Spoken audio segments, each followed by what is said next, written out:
حضور صلی اللہ علیہ وسلم نے نا فجر کی نماز پڑھائی، فجر کی، اور حضور فجر کی نماز پڑھا کے فرمانے لگے بھئی کسی بندے نے روزہ رکھا ہوا ہے آج؟ حضرت عمر کہتے ہیں رات کو میرا ارادہ تھا رکھوں، پر سویرے پھر میں نے گرا دیا، نہیں رکھا۔ حضور نے دوسری دفعہ پوچھا بھئی کسی نے روزہ رکھا ہے؟ تو حضرت صدیق اکبر نے ہاتھ کھڑا کیا، عرض کی یا رسول اللہ میں نے رکھا ہوا ہے۔ آپ حکم نہ دیتے تو نہ بتاتا، پر روزہ رکھنا بھی آپ نے توجہ دلائی ہے تو حکم بھی آپ کا بتاؤ تو بتا دیا ہے۔ حضرت عمر کہتے ہیں حضور نے فجر کی نماز پڑھائی، فجر کی۔ دوسرا سوال پوچھا بھی کسی نے کسی بیمار کی تیمارداری کی ہے؟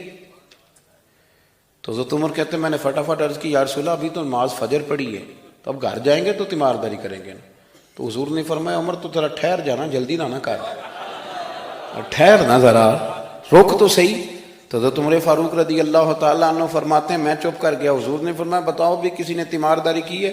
تو صدیق اکبر نے ہاتھ کھڑا کیا، عرض کی یا رسول اللہ عبد الرحمن بن عوف رضی اللہ تعالیٰ عنہ 2-3 دن سے نماز پڑھنے نہیں آ رہے تھے، رات میں نے پتہ کرایا تو پتہ چلا بیمار ہیں، اور حضور مجھے یہ بھی پتہ ہے وہ میرا یار ہے، مجھے پتہ ہے رات کو جلدی سوچا پر تہجد میں ضرور اٹھتا ہے۔ تو حضور میں بھی ذرا فجر کے وقت جلدی اٹھا ہوں تو فجر میں آنے سے پہلے عبد الرحمن ابن عوف کی تیمارداری کر کے آیا ہوں۔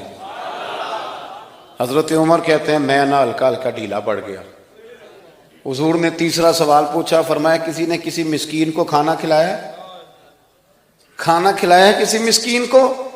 حضرت سیدنا عمر فاروق کہتے ہیں میں نے پھر عرض کی، میں نے کہا یا رسول اللہ ابھی تو فجر پڑی ہے، گھر جائیں گے کوئی چیز لیں گے تو کھانا کھلائیں گے۔ تو حضور پھر مسکرائے، فرمایا عمر تو ذرا ٹھہر نہیں جاتا، ذرا ٹھہر نہ، ذرا نظارہ تو کرنا، گویا یہ شان صدیق اکبر کا جلسہ ہو رہا، ٹھہرنا۔ حضور نے پھر پوچھا بھی کسی نے کسی مسکین کو کھانا کھلایا ہے؟ تو حضرت عمر کہتے ہیں لوگ سارے دائیں بائیں دیکھ رہے تھے اور میں چپ کے ابو بکر کو دیکھ رہا تھا، کہ مجھے پتا تھا کہ بولنا اسی نہیں ہے، اور دل میرا کر رہا تھا کہ کہہ دوں دیو جناب جواب، دل میرا کر رہا تھا۔ وہ سمجھ گئے تھے کہ سونا راضی کن کاموں میں ہو، بھائی یہ نقطہ انہوں نے پا لیا تھا۔ حضور نے فرمایا بتاؤ کسی مسکین کو روٹی کھلائی ہے؟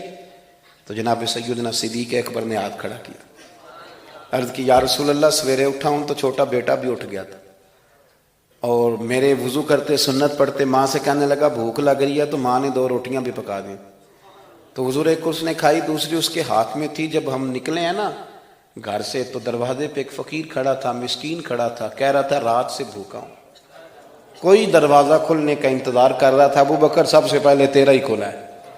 تو حضور میں نا اس مسکین کو ایک روٹی کھلا کے آیا ہوں۔ حضرت عمر فاروق کہتے ہیں میں نے گردن جھکا لی، اور میرے رسول کریم نے فرمایا اے اللہ میرے ابو بکر پہ رحم فرما، اللہ میرے ابو بکر۔ وہ سمجھ گئے تھے، مزاج شناسا سمجھ آ گئی تھی کہ حضور کن باتوں میں، اور نا اپنے اوپر وہ سارا کچھ طاری کر لیا تھا انہوں نے، طاری، ان کی ادائیں بالکل ڈھل گئی تھی نبی پاک کی اداؤں۔ 3 دن وہ غار ثور میں رہے تو ہمارے صوفیاء فرماتے ہیں کہ ان پر تجلیاں بھی پڑی محبوب کی معرفت کی۔ جب مدینے آئے نا نبی کریم کو لے کے، تو کچھ لوگوں نے حضور کی زیارت کی تھی، کچھ نے نہیں کی تھی، تو کچھ آتے تو نبی پاک کی دستبوسی کر کے بیٹھ جاتے، حضرت ابو بکر سے ہاتھ نہ ملاتے، اور کچھ صرف حضرت ابو بکر سے ہاتھ ملاتے اور حضور سے ہاتھ ہی نہ ملاتے۔ میری بات پہ توجہ ہے آپ حضرات کی؟ تو کچھ لوگوں کو نا شبہ ہونے لگا، وہ معاذ اللہ سمجھنے لگے کہ شاید یہی اللہ کے رسول ہے۔ حضرت صدیق اکبر، یہ کیوں شبہ ہوا؟ تو ہمارے محدثین فرماتے ہیں کہ ابو بکر صدیق بولتے بھی اس طرح تھے جو میرے نبی پاک کا طریقہ، بیٹھتے بھی اس طرح تھے جو رسول پاک کا طریقہ۔ کہتے ہیں انہوں نے امامہ باندھا ہوا تھا تو جو امامے کا پیچ حضور کا ڈھیلا رہ گیا تھا ان کا بھی ڈھیلا رہ گیا تھا، اس طرح اپنے آپ کو مزاج میں ڈھالا تھا، تو من شدی من تو شدم، میں اس طرح ڈھالا تھا مزاج میں، اس طرح کے کوئی فرق ہی نہیں نظر آتا تھا۔ وہ کہتے ہیں جب حضرت ابو بکر صدیق نے دیکھا نا کہ لوگوں کو تو شک ہو رہا ہے، کوئی میرے ساتھ ہاتھ ملا کے بیٹھ جاتے ہیں، تو حضرت صدیق اکبر نے کہا کوئی ایسا کام کرنا چاہیے کہ پتہ چلے آقا کون ہے غلام کون ہے۔ اٹھے، کندھوں پہ چادر تھی، وہ اتار کے نا تو حضور پہ سایہ کر دیا، لوگوں کو پتہ چل گیا کہ سایہ کرنے والا کوئی غلام ہے، اور جس پر سایہ کیا جا رہا ہے وہ آقا ہے۔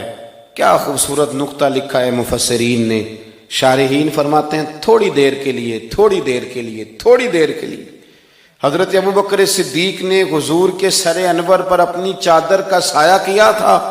اللہ کے رسول نے احسان کا بدلہ یہ دیا، نیکی کا بدلہ یہ دیا کہ قیامت تک ان کی قبر پر اپنے گنبد کا سایہ فرما دیا، قیامت تک گنبد کا سایہ کر دیا۔